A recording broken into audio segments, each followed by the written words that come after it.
tem isso. Ó, do outro lado, falando sobre o time que foi bem, Mauro César, queria para você o seguinte: o Fluminense ficou com a última vaga direta para a Libertadores.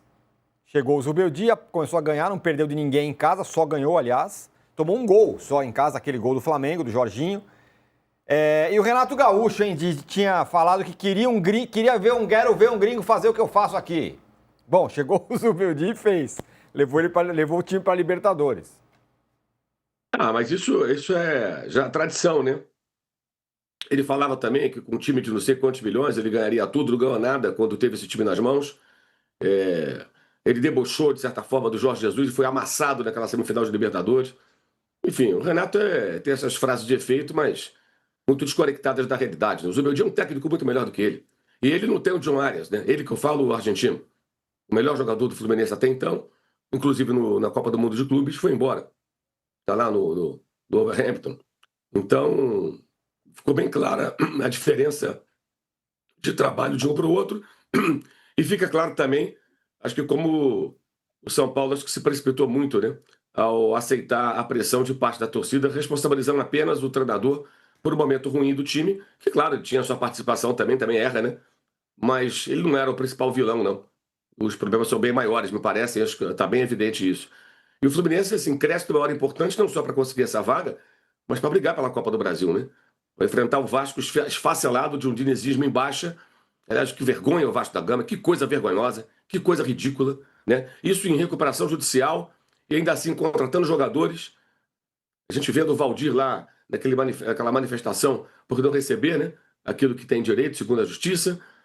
E é esse o Vasco que o Fluminense vai enfrentar com uma possibilidade, acho que teoricamente grande, né, de avançar a decisão contra Cruzeiro ou Corinthians, porque o momento do Vasco é completamente diferente do momento vivido pelo Fluminense, que ontem, inclusive, levou uma grande torcida ao Maracanã, 52 mil pessoas aproximadamente, para celebrar esse ótimo momento do time. Ô, Trajano, e da outra turma aí que tá na Libertadores, né? O Mirassol, claro, essa espetacular, mas também tem o Bahia, também tem o Botafogo, que vão para pré-Libertadores. Não, o Botafogo vai direto. O Bahia que vai ter sim, que... verdade. Bahia de novo do Rogério Bahia vai ter na que jogar pré. pré-Libertadores, Botafogo direto. Olha, primeiro eu quero louvar aqui o Fluminense do Zubeldia, né?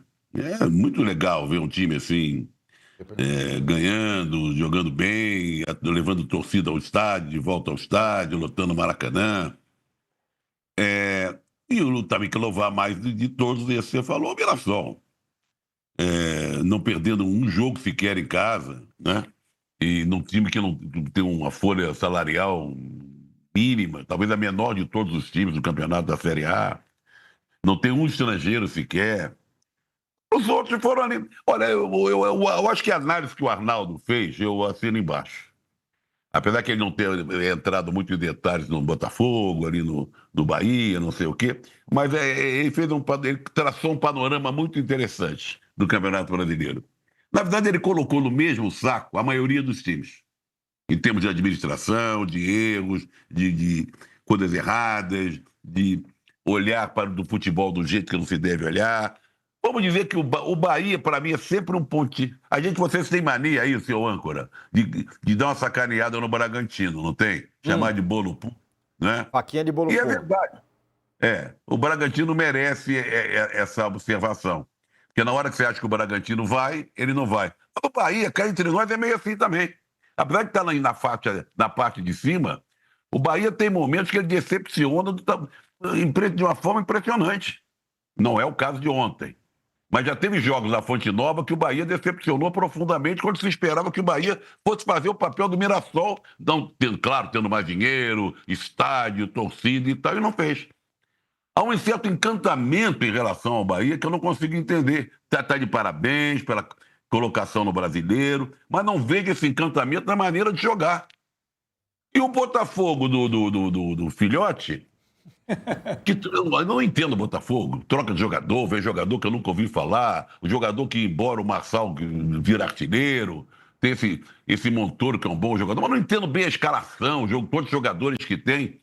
Mas ficou no papel, esse é o papel do Botafogo com o elenco que tem e com a falta de ajuda da torcida que acontece.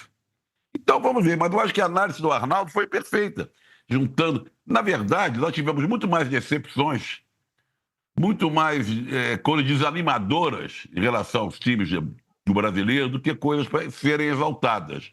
Tem que ser exaltado o Flamengo, campeão, tem que ser exaltado o Mirassol, não é?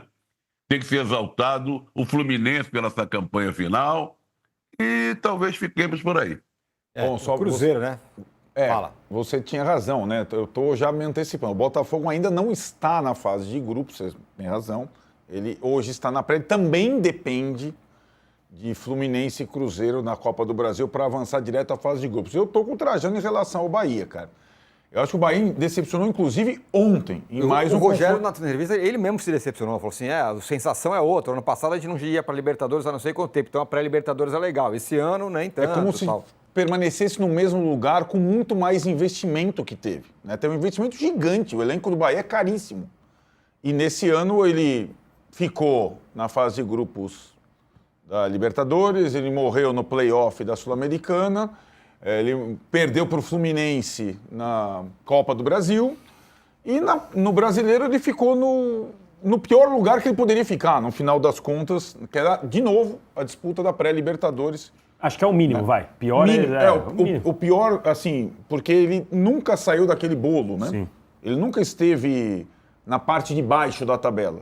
E ele acabou ficando na pré-Libertadores. Mas ao mesmo tempo ele faz bons jogos, né? Fez contra o Palmeiras, contra o Flamengo. Né? Muito como mandante, né? Sim. Como visitante ele decepciona demais. Contra o Palmeiras ele ganhou aqui. Dessa turma toda aqui, o Mas Arnaldo... Fala, Juca. Eu sempre acho que a gente esquece que os clubes do Nordeste têm o desgaste muito maior do que os que não são do Nordeste em relação às viagens, né? Então, isto é um fator que a gente sempre dá em consideração. Mas, porque, por exemplo, ontem, pelo que eu vi de Fluminense e Bahia, foi um jogo de igual para igual, em que o Bahia entrega um gol para o Ganso, aliás, belíssimo toque do Ganso, sabe? Mas um gol entregue num jogo que estava equilibrado, com os dois goleiros fazendo boas defesas. Eu acho que vocês estão sendo um pouco ácidos em relação ao desempenho do Bahia. Mas é assim... Não, eu não estou sendo ácido, não. Eu sempre acho que há sempre uma expectativa maior em relação ao Bahia e o Bahia não corresponde a essa expectativa maior. Sempre há uma expectativa que o Bahia vai brigar lá em cima. Pelo investimento, tem jogador em seleção brasileira, não sei o quê. Mas se você pega todas as entrevistas do Rogério Ceni, a maior parte não, uma grande parte dessas entrevistas, ele se lamentando. Pode ver. Lamentando pela atuação do time. Agora, em cima do que o Trajano falou e o Arnaldo, o Danilo, dessa turma aí, são os grandes pequenos, né? Que estão pequenos, né? Galo, Vasco, São Paulo, Santos, Grêmio, Inter. Tirando o Inter, óbvio, né, que foi uma decepção gigantesca, o que mais te preocupa para os próximos tempos? Eu acho que o Santos é uma preocupação para mim, porque a gente não sabe exatamente como vai ser o projeto do time com essa permanência ou não do Neymar, com um investimento que talvez tenha sido maior do que as próprias pernas do Santos podem pagar para o ano que vem.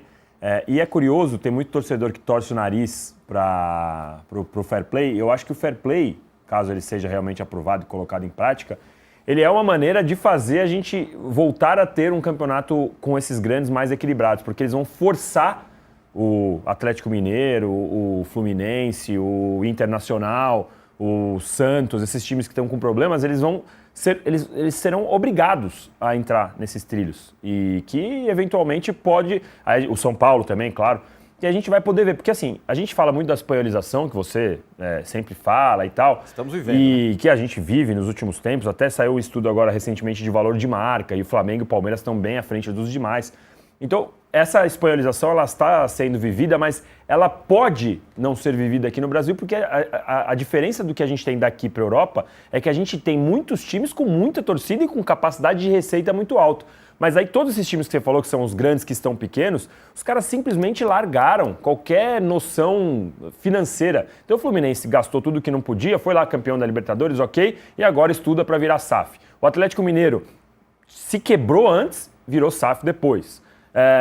O Santos mesma coisa, subiu. Normalmente a gente vê os times que saem da Série B para a Série A indo com mais calma, sem gastar tanto. O Santos gasta tudo que não pode. Então, para mim, é curioso. Tem muitos torcedores que não gostam. Eu acho que a esperança de a gente ver um campeonato de novo mais organizado e com times conseguindo enfrentar o Palmeiras e o Flamengo mais de igual para igual, isso digo a longo prazo, né? Não jogo a jogo, porque a gente sabe que no Brasileirão pode acontecer. Mas no longo prazo, olhando um campeonato de uma forma geral, para não ter esse vale que você viu na tabela, é curioso. Eu acho que o fair play é sim uma possibilidade de fazer igualar. E por mais que você seja cético aí em relação a isso, eu acho que se os times se organizarem, pode ser que demore 3, 4 anos, mas daqui a um tempo a gente pode voltar a ter 12, eu não digo mais, mas 8 times grandes de verdade que concorram ao título todo ano, diferente do que a gente tem visto aí nos últimos 5.